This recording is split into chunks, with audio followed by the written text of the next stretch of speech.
I'd like to introduce Dr. Masataka Fujita, who has come all the way from Geneva. Dr. Fujita is head of the Investment Trends and Issues branch of UNCTAD's Division on Investment and Enterprise. This is the team that helps to write the World Investment Report every year, and in fact, Dr. Fujita is one of the lead authors of the World Investment Report and other FDI publications of UNCTAD. And more importantly, from the perspective of our conference tomorrow, he is responsible for its database on FDI and TNCs. This is one of the world's most authoritative sources of FDI in the world, and Dr. Fujita was one of those who way back in the 1980s started to build this database. He is also a member, a very important member of various intergovernmental task forces on FDI statistics, which means that he is part of those few minds in this world who helps to shape international best practice and standards on FDI statistics. So it's really a pleasure and an honor to have him with us. So Dr. Fujita, welcome. Thank you very much for having me. My very first question to you is, so what do you feel about tomorrow? Are you feeling excited? What do you feel might be an outcome of this workshop? Thank you very much. Well, first of all, it says FDI here in this country is at a critical juncture, in the sense that perhaps most of the youth, the Indian people, wonder whether they should attract more investment or stay as before, in the sense that still you haven't determined yet whether the FDI is really beneficial for the economy. I hope tomorrow's meeting will clarify this. And of course, this is up to the Indian people, the government, all stakeholders, to see whether FDI is really an important element for the Indian economy. Therefore, actually, we're quite happy to be here. FDI statistic, which is the main themes, but it is an important topic. As if you do not have good statistics, you cannot formulate good policies on FDI. Therefore, perhaps so far, we're just knowing how good, how bad FDI is. Perhaps you may have formulated FDI policy if there's any. But the pronouns, of course, so you need yourselves efforts to make the data more useful and more, accurate and more comprehensive. But in order to do so, we need, first of all, collaboration from all stakeholders. Particularly FDI is not just it does not belong to one particular members of the countries. It should belong to all the people in the country. So therefore, all stakeholders should understand what the FDI is, what it means for the economies. And therefore, we need the collaboration from all stakeholders. At the same time, also we have to realize how difficult it is in this country, because it's so huge, and perhaps if there's FDI, it spreads throughout the economy. Then, of course, the big challenge for you is how to collect the data efficiently. But this is something we can discuss at the meetings, how and in what way the other countries are doing. But for me, the main mission this time is let's get deepening understandings on FDIs and FDI data is, and then people's hopes was decisive action. What to do with FDI? So in fact, you have posed a very interesting question, which is that FDI belongs to the people, or it should belong to all the people. So can you give us a little bit of an understanding of how other developing countries like us where FDI was seen as something being against the common people and only of the rich people. You know, how have those countries improved their data in a way where the whole country is able to understand the benefits and the dangers as well of FDI and protect against the dangers while increasing the benefits? Well, first of all, we should understand that FDI is an investment. Investment is required in any economy. In any sectors, they need investment. Investment, of course, increases production, sometimes also increases productivity. You can't escape from investment. If there's no investment, of course, the economy goes down. Therefore, you need it. The question is then where you get investment. Of course, you have the options from the domestic market or the for companies here operating, say, in India or foreign companies. And here, the thing is that if the investment is short here, I mean, domestic investment is short, obviously the option is to get the investment from abroad. But as you know, so investment is not just that bringing the capital. More important is it brings in technologies, know-how, the access to market, access to technologies, and so on. Therefore, I think we should consider all the elements that FDI brings in. And of course, FDI is not the panacea at all to solve the economic problems. And of course, when you look at the other countries, such as advanced Asian countries like Japan or Korea, these countries do not necessarily use FDIs for them to grow. If you look at FDI, if you look at Japan's, still Japanese investment, Japanese FDI inflows, where it's minimum.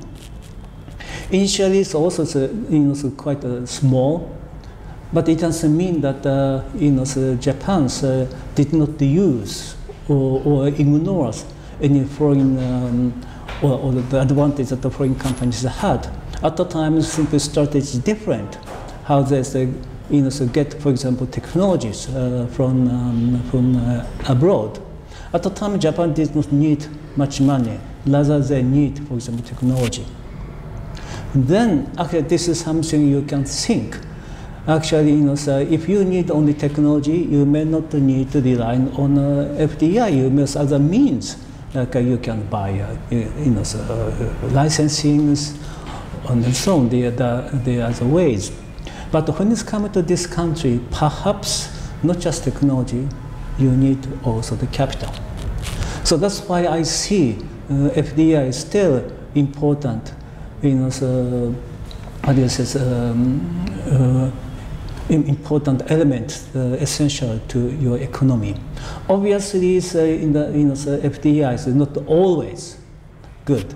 Therefore, the policies, the formulate, you have to also not just maximize the benefit, at the same time minimize the cost associated with the FDI. And perhaps in these countries, what you have to think is particularly how they also sustain their small companies, SMEs, or even in the retail sector. There are a lot of the small shops. Then, of course, one of the things you may want to think is the link up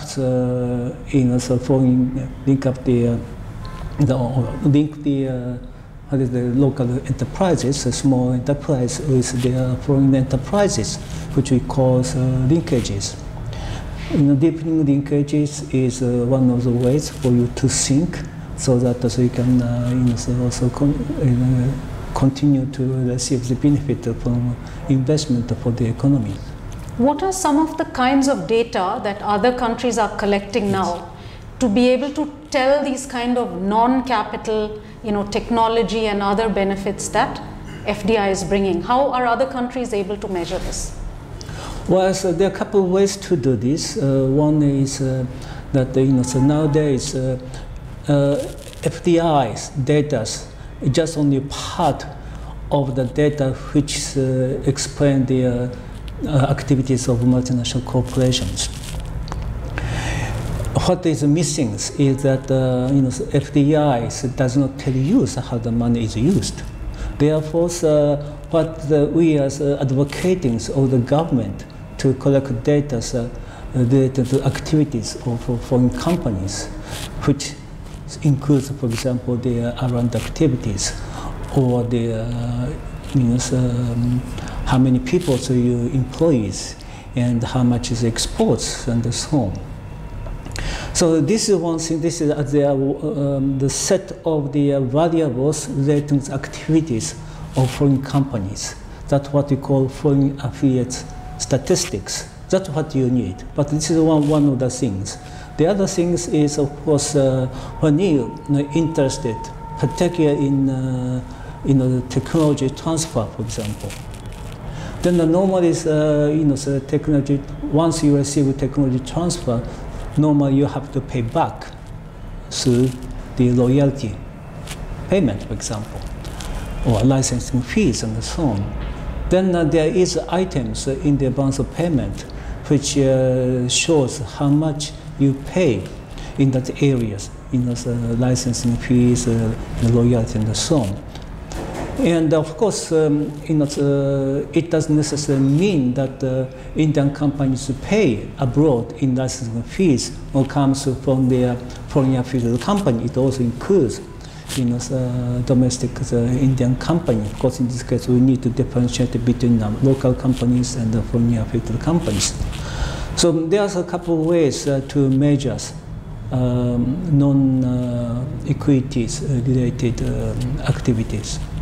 Okay, I have one last question for you because your time is short and you have to leave us now, which is that India has been a leader in many areas of global activity, at least intellectual global activity.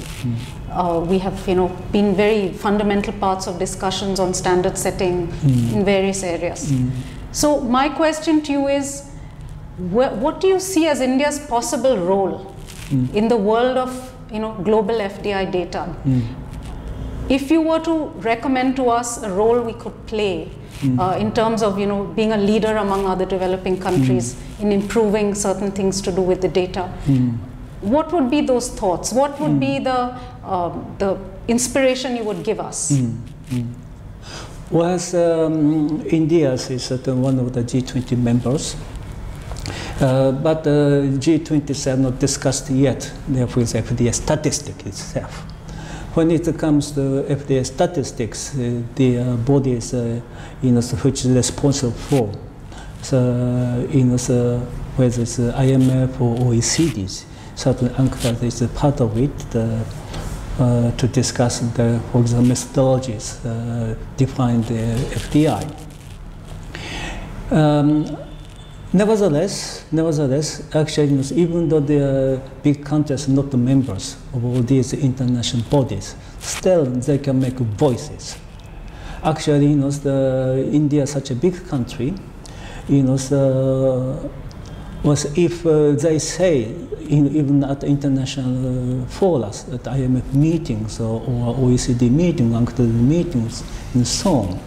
Actually, so you have to say that the FDI data is quite important. At the same time, misleading in some cases. Therefore, we need a good data. And particularly, so if you want to show how good, how bad the FDI is, then you need to also show the impact of data on FDI. Then, actually, if the country says that your country is willing to work on this with other international community, perhaps this is a way. Then India also can comes to the club which discuss the methodological issues. I'm sure India has a lot of potentials to be, of course, a large recipient country for FDI, and their voice is certainly how do you say, carries a lot of miles, I'd say. Thank you so much, Dr. Fujita. Pleasure to have you here. Thank you very much. And we look forward to hearing you tomorrow at the workshop. Thank you.